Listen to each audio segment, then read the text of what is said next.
Team کے ذریعے مدد۔ حضرت موسیٰ قدیم مصر میں پیغمبر تھے۔ ان کو جب اللہ تعالیٰ نے پیغمبر بنایا تو انہوں نے اللہ تعالیٰ سے کہا کہ میں تنہا یہ کام نہیں کر سکتا، اس لیے میرے بھائی ہارون کو اس کام میں میرا مددگار بنا دے۔ اللہ تعالیٰ نے ان کی دعا قبول فرمائی۔ دوسرے لفظوں میں یہ کہا جا سکتا ہے کہ حضرت موسیٰ کی کمی کی تلافی کے لیے ان کو مددگار کے طور پر ایک ٹیم دے دی گئی۔ اس ٹیم میں پہلے صرف حضرت ہارون تھے، اس کے بعد اس میں اور بہت سے لوگ شامل ہو گئے۔ مثلاً دربار فرعون کا رجل مومن حبیب بن شمعون، فرعون کی بیوی آسیہ، مصر کے جادوگر، اور اسی طرح بنی اسرائیل کے بہت سے لوگ۔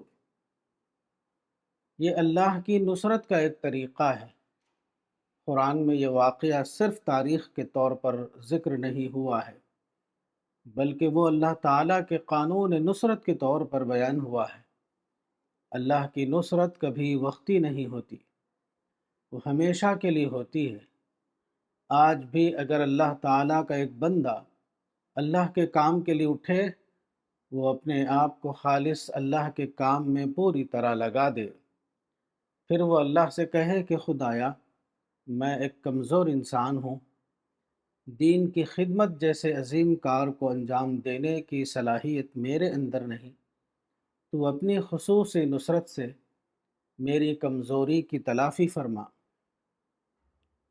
اگر اللہ کا ایک بندہ حقیقی طور پر اللہ سے یہ درخواست کرے تو یقینی طور پر اللہ اس کی درخواست کو قبول فرمائے گا اور دوبارہ اس کو ایک ایسی طاقتور ٹیم دے دے گا جو اس کی ذاتی کمیوں کی تلافی کرنے والی ہو۔ اعلیٰ صلاحیت کے لوگ ہمیشہ پیدا ہوتے رہے ہیں، لیکن وہ اپنی ذاتی عظمت یعنی پرسنل گلوری کے لیے کام کرتے ہیں۔ خدا کی عظمت کے لیے کام کرنے کا جذبہ ان کے اندر پیدا نہیں ہوتا۔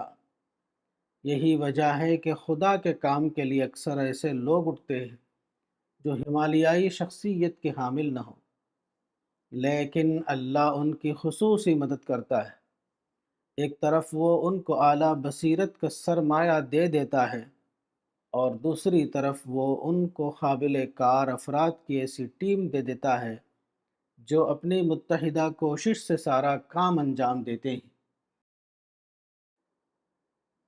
الرسالہ، مارچ اپریل 2026، مولانا وحید الدین خان، صفحہ نمبر 32۔